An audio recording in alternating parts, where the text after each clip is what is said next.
رسول اللہ یا کنز الامانی۔ مفتی صاحب قبلہ سے ہم یہ جاننا چاہتے ہیں کہ تعزیے کی تاریخ کیا ہے؟ ہمارے ملک ہندوستان میں اس کی بنیاد کس نے رکھی، کب رکھی اور کیوں رکھی، جس پر لوگ آج تک آنکھ بند کر کے عمل کرتے چلے آ رہے ہیں؟ ہندوستان میں اس کے رواج کے متعلق ایک تاریخ میں یہ ملتا ہے، اب اس کی صحت کہاں تک ہے وہ اللہ بہتر جانے، کہ ایک بادشاہ جس کا نام تیمور لنگ تھا، اس کا خیال، اس کا عقیدہ، اس کا رجحان شیعت کی طرف، رافضیت کی طرف مائل تھا، کیونکہ اس کی ایک بیوی وہ کٹر رافضیہ تھی۔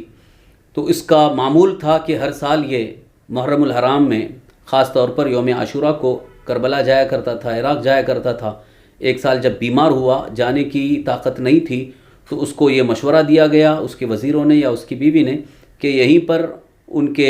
روضہ اقدس کی شکل بنا کر، تعزیہ بنا کر اسی کی زیارت کر لیں۔ تو سلطان تیمور نے حکم دے کر کے وہ روضہ امام حسین رضی اللہ عنہ کی شکل بنانے کا اہتمام کیا۔ اب پھر اس کی زیارت ہوئی، اسی شکل میں تعزیہ بنا کر یہ اس کا گشت کرنا شروع کیا۔ اب جب گشت ہونے لگا تو اس میں کافی لوگوں کی بھیڑ بھاڑ اکٹھا ہونے لگی، مرد و زن کا اختلاط، یعنی مرد عورتیں سب اکٹھا ہونے لگیں، اور یہ معاملہ بڑھتے بڑھتے یہاں تک پہنچا کہ اس میں بہت ساری خرافات جمع ہو گئیں۔ اسی طرح سے ناچنے گانے کا بھی موقع ملتا ہے، ڈھول باجے تاشے گانے کا بھی موقع ملتا ہے۔ یہ ساری چیزیں جلوس تعزیہ میں رواج پا گئیں۔ تو ہندوستان میں جو مروجہ تعزیہ داری ہے،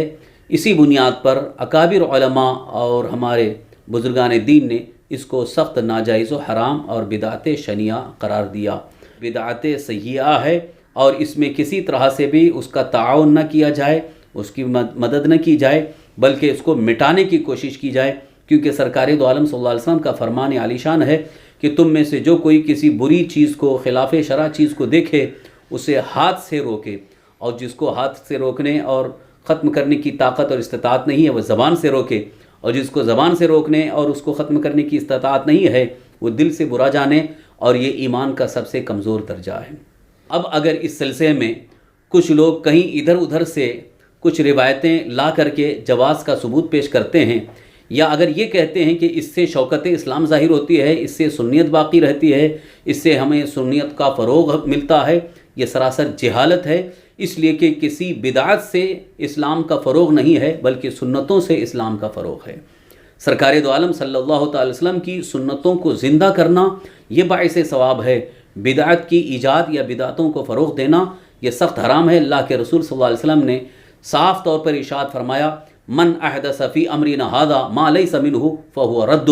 جو ہمارے اس دین میں کوئی نئی بات، نئی چیز ایجاد کرے جو ہمارے دین سے نہیں ہے، یعنی کسی بھی طرح سے اس کے جواز کا کوئی ثبوت نہ ملتا ہو، اسے رد کیا جائے، اسے ختم کیا جائے، اسے دور کیا جائے، اس سے پرہیز کیا جائے۔ اللہ تعالی ہمیں اس پر عمل کی توفیق عطا فرمائے۔ السلام علیکم۔